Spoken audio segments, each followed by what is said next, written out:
Hi all, welcome and welcome back to my channel. As you may have heard, Sean Diddy Combs was arrested in New York and made his first court appearance today, facing those charges. The U.S. Attorney for New York held a press conference before Combs' court appearance, detailing the serious and disturbing charges against him, and the reason they're requesting that he receive no bail. I won't go into the charges laid out against him. I'll play the press conference so you can hear them directly from the U.S. Attorney. But as you may have already heard, they're quite graphic. So, consider yourself warned. Also, after the U.S. Attorney's press conference, I'll play a brief second press conference that Combs' attorney held outside the courthouse after his client was denied bail. He said Combs is not guilty of the charges laid out against him, and that they will be back in court on September 18th to appeal the no bail decision. Here are the two press conferences, and thank you, as always, for watching. Let's go ahead and listen to the U.S. Morning, Attorney everyone. for New York. My name is Damian Williams, and I'm the U.S. Attorney here in the Southern District of New York. Today, I'm announcing the unsealing of a 3-count indictment, charging Sean Combs with racketeering conspiracy, sex trafficking, interstate transportation for prostitution. The indictment alleges that between at least 2008 and the present, Combs abused, threatened, and coerced victims to fulfill his sexual desires, protect his reputation, and conceal his conduct.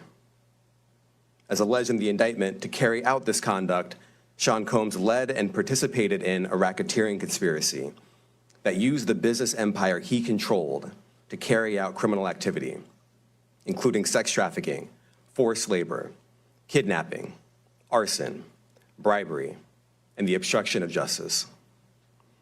Let me say a little bit more about the charges. The indictment alleges that Combs abused and exploited women and other people for years, and in a variety of ways. As alleged, Combs used force, threats of force, and coercion to cause victims to engage in extended sexual performances with male commercial sex workers, some of whom he transported or caused to be transported over state lines. Combs allegedly planned and controlled the sex performances, which he called freak-offs, and he often electronically recorded them. The freak-offs sometimes lasted days at a time, involved multiple commercial sex workers, and often involved a variety of narcotics, such as ketamine, ecstasy, and GHB, which Combs distributed to the victims to keep them obedient and compliant. As alleged, when Combs didn't get his way, he was violent, and he subjected victims to physical, emotional, and verbal abuse so that they would participate in the freak-offs, and that Combs hit, kicked, threw objects at, and dragged victims, at times by their hair. On one occasion in March of 2016, that conduct was captured on video and later reported in the media. Specifically, Combs kicked, dragged, and threw a vase at a victim in a Los Angeles hotel when the victim was attempting to flee. As alleged, these assaults often resulted in injuries to the victims, which took days or weeks to heal. In addition to the violence, the indictment alleges that Combs threatened and coerced victims to get them to participate in the freak-offs. He used the embarrassing and sensitive recordings he made of the freak-offs as collateral against the victims. And the indictment alleges that he maintained control over the victims in several ways, including by giving them drugs, by giving and threatening to take away financial support or housing, by promising them career opportunities, by monitoring their whereabouts, and even by dictating their physical appearance. Because of all of this, the indictment alleges that the victims did not believe they could refuse Combs without risking their security or facing more abuse. The indictment also alleges other acts of violence undertaken by Combs and others, including violence against witnesses to his abuse, kidnapping, and arson. The indictment alleges that on more than one occasion, Combs carried or brandished firearms to intimidate and threaten victims and witnesses. Now, Combs did not do this all on his own. As I mentioned, Combs has been charged with RICO conspiracy. He used his business and employees of that business and other close associates to get his way. Those individuals allegedly included high-ranking supervisors in the business, personal assistants, security staff, and household staff. The indictment alleges that those individuals facilitated the freak-offs. They booked the hotel rooms and stocked them with the supplies, including drugs, baby oil, personal lubricant, extra linens, and lighting. When the hotel rooms got damaged, they helped clean it up. They arranged for victims and commercial sex workers to travel for the freak-offs, and they delivered large quantities of cash to Combs to pay for the commercial sex workers. The indictment also alleges that they helped Combs cover up his crimes. During the March 2016 incident at the LA hotel that I mentioned earlier, a member of the hotel security staff intervened, and Combs attempted to bribe the staff member with a stack of cash to make sure that what happened was kept quiet. And as the indictment alleges, in late 2023, after public allegations were made about Combs' crimes, he and others pressured witnesses and victims to stay silent, including by making phone calls to witnesses and victims and giving them a false narrative of what they had experienced. And as alleged, Combs used others to help conceal his abuse by monitoring and preventing victims from leaving a location in order to hide their injuries, or by locating and contacting a victim who had attempted to flee. As part of this investigation, in March of this year, special agents from HSI executed search warrants at Combs' residences in Miami and Los Angeles. They also executed a warrant for Combs' electronic devices. During those searches, agents seized evidence of the crimes charged in this indictment. They seized firearms and ammunition, including 3 defaced AR-15s and a large capacity drum magazine. They also seized evidence of the freak-offs, electronic devices that contain images and videos of the freak-offs with multiple victims. And they seized cases and cases of the kinds of personal lubricant and baby oil that Combs' staff allegedly used to stock hotel rooms for the freak-offs, more than 1,000 bottles altogether. Here are some of the items that we recovered during the searches. As you can see here, this is a drum magazine, large capacity, and it contains, I believe, 59 rounds. I mentioned as well, we recovered 3 AR-15s. This is a close-up shot of one of the AR-15s, and you can see right here, the serial number has been thoroughly defaced. Another picture of more ammunition and parts of 2 AR-15s right there. Now, I want to be clear about 2 things. First, this office is determined to investigate and prosecute anyone who engages in sex trafficking, no matter how powerful or wealthy or famous you may be. No one should doubt our commitment on that. A year ago, Sean Combs stood in Times Square and was handed a key to New York City. Today, he's been indicted and will face justice in the Southern District of New York. Second, we are not done. This investigation is ongoing, and I encourage anyone with information about this case to come forward and to do it quickly. Anyone with information can call 1-877-4-HSI-TIP. I want to express my deep appreciation for the victims and witnesses who have used their voices and helped bring this criminal conduct to light. We would not be here without them. I also want to thank the dedicated case agents on the HSI Trafficking in Person Squad in New York. They have been with us since day one and have worked tirelessly on this investigation. They will continue to be invaluable partners to us. I also want to thank the incredible agents and analysts from SCNY who have also provided tremendous assistance on this case. I'm deeply grateful for their continued work.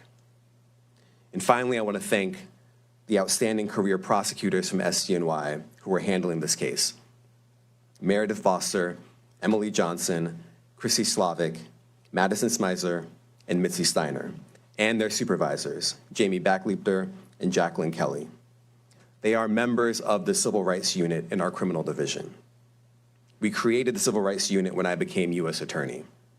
I'm deeply proud of their work on this and so many other cases. I'll now take some questions. Aaron Katursky, ABC. Thanks, Nick. Damian, thanks.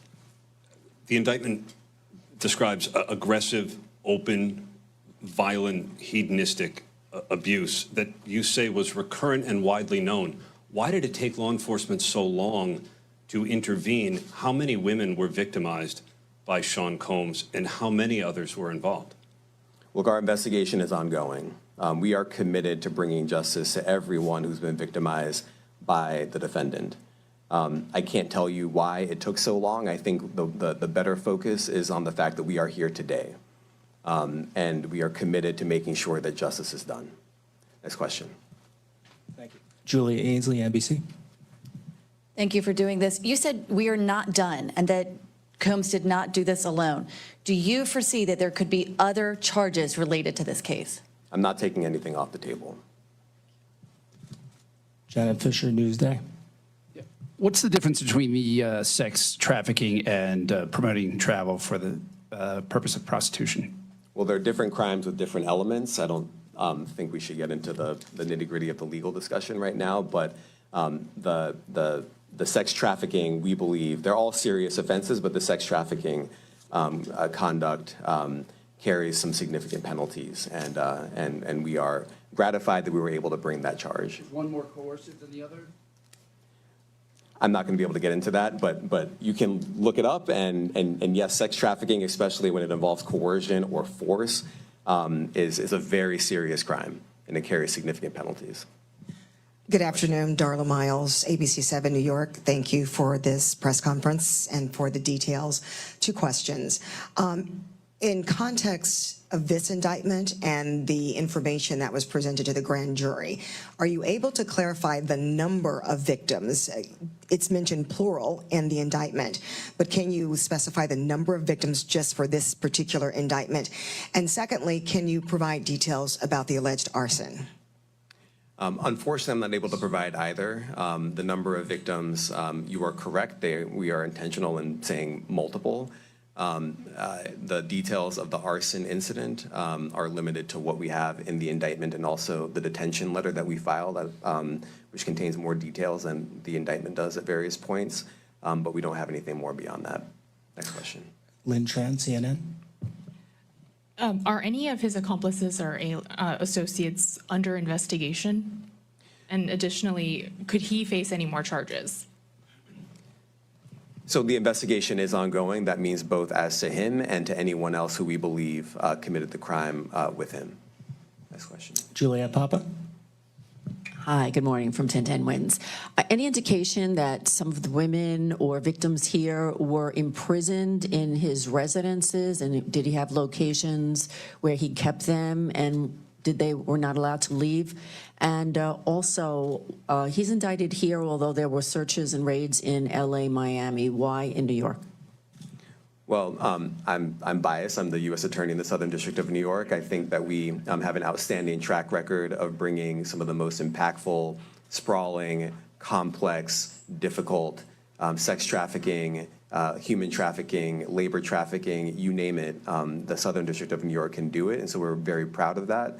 And so the scope and complexity of this investigation isn't something that we ran from. It's something that we embrace, and we will continue to do that. As to your question about whether he imprisoned anyone, all I can say is that, I mentioned this March 2016 incident where something was caught on video where a victim was attempting to flee, and there was violence that was associated with it. Was that at the residence or a hotel? That was at a hotel. Matthew Lee, Inner City Press. Sure. Thanks a lot. Does your office intend to seek remand, or are you reaching a bail package? And if you're willing, how would you contrast this with the R. Kelly case in EDNY in terms of the elements? Thanks. So we will be seeking detention. We have filed a letter laying out our reasoning for seeking pretrial detention. I'm not going to be able to expand beyond what's in the letter, but it contains all of the reasoning, and it contains the law as well. There is a presumption of detention in a case like this, and we think that's warranted. John Anise, New York Daily News. Thank you. I was hoping to get some more detail about the searches of his residence, the guns, the cases of lubricant, and the videos. Where were they found amongst his residence? Were they all scattered around the houses in one place. I kind of wanted to just get a better picture of how that stuff was found. Well, look, I think that some of the details that you're seeking are in the detention letter. So, for instance, some of the AR-15s, 2 of the 3 defaced AR-15s were found in his bedroom closet in Miami, broken down into parts, along with magazines, with ammunition loaded in them. So some of that detail is in the detention letter. Beyond that, I'm not going to be able to get into where other items were stored. Ben Kochman, Post. Hey, thanks for doing this. Your office was the office that had been prosecuting Jeffrey Epstein before he died in custody. I have not read your detention memo yet. It's the first thing I'm going to do after this ends. But does the memo address, or is your office concerned with Combs' safety in custody, given what happened with Epstein? So we are concerned with anyone's safety whenever they are detained prior to trial. It's part of our obligations to keep people safe as well. It's part of the criminal justice system. So, but I do not draw any sort of connection between Jeffrey Epstein's suicide and what may or may not happen to any other defendant while they are detained pretrial. And of course, the decision whether to detain the defendant will be up to a judge. Our position is that pretrial detention is warranted under the law and based on the facts of this case, and I'll leave it at that. Are some of the prosecutors on this case some of the same prosecutors that had been handling that or that worked on the Maxwell case? So I'm not going to get into the staffing. I will say that this team, this group of AUSAs, this incredible group has been working on this case around the clock, and they've had their hands full. Next question. Gus Rosendale, NBC News. Good morning, sir. Combs' attorney said that his client has been cooperative with investigators. He said that this morning. I was wondering if you would have a reaction to that. Let me just say this. I think that generally with increasing frequency, the word cooperative or cooperating has taken on tremendous elasticity and no longer really bears any relation to what the word means when we use it in a very specific context. So responding to lawful process and the like does not qualify as cooperation when we use that term here. Mike Sisak, AP. Thanks. To that end, was there any discussion of Mr. Combs surrendering? I understand he was taken into custody at a hotel in Manhattan last night, and maybe that wasn't the plan. Can you elaborate on how that came about and why that was? I'm not going to be able to get into any sort of operational details as to how he was taken into custody and when. He is in custody right now. He will be appearing in court later today. Was there any discussion of him surrendering, given they claim he's cooperating? I'm not going to be able to get into law enforcement tactics or operations.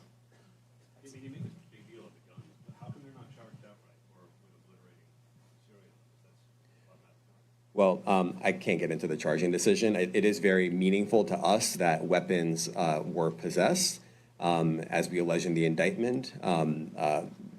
Part of the reason why this conduct was so pervasive and harmful was because victims and others didn't necessarily feel comfortable denying him his wishes, as we allege, because of the presence of firearms. I should leave it there. Thanks. Last question, Jacob Shamison. Jacob Shamsian, Business Insider. Thank you. Given that he's the sole defendant in this case and that you allege he's part of a conspiracy that involves members of his companies, do you anticipate a superseding indictment that bring allegations against other members of his companies or other co-conspirators as well? Again, I can't take anything off the table. Anything is possible. Our investigation is very active and ongoing. And I think a lot of you who cover this office know that when we say such things, that developments are certainly foreseeable, but I cannot predict them sitting here today. All right, thank you, everyone. Thank you.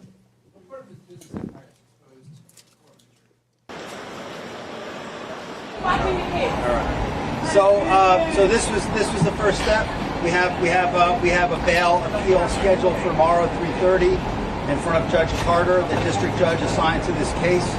I think that we made the points that we've been wanting to make. I think it came out. Mr. Combs is a fighter.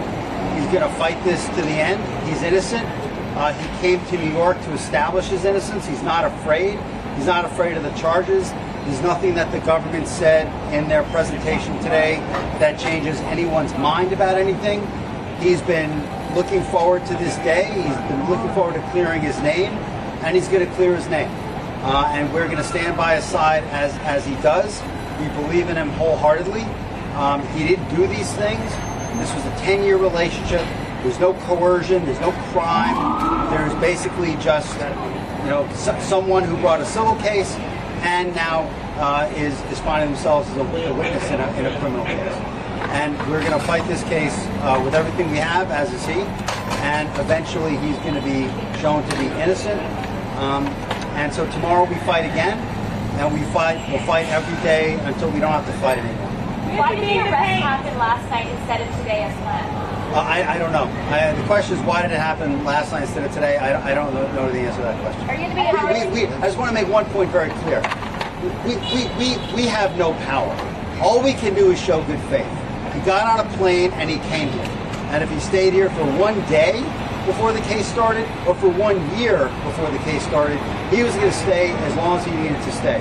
It ends up being only 12 days. That's fine. That's what the government wanted to do. The government didn't want him to turn himself in. He came here to turn himself in. Why doesn't the government want him to turn himself in? Because then they can't ask for detention. So they go and they arrest him. They arrest a guy who came to New York to turn himself in. But we're going to make all these points again tomorrow, and we'll make it as much as we can until we get him out. Will you appeal the bail? So that's all I have. How is he feeling? Will you appeal the bail? Yeah, tomorrow. Wait, what was the question? Will you appeal the no bail? We're Will you appealing. appeal the no bail? Yeah, we're no bail. No bail. Where are you appealing? Oh, I'm sorry. We're appealing the decision to hold him without bail. When is the next court appearance? Tomorrow at 3:30. Otherwise. 3:30, same place. Bail appeal. Bail appeal tomorrow at 3:30, same court, different judge. He's doing fine. He's a fighter. He's a fighter, and he's going to fight this. All right, I'm going to go. Where is he being held? I don't get into that stuff.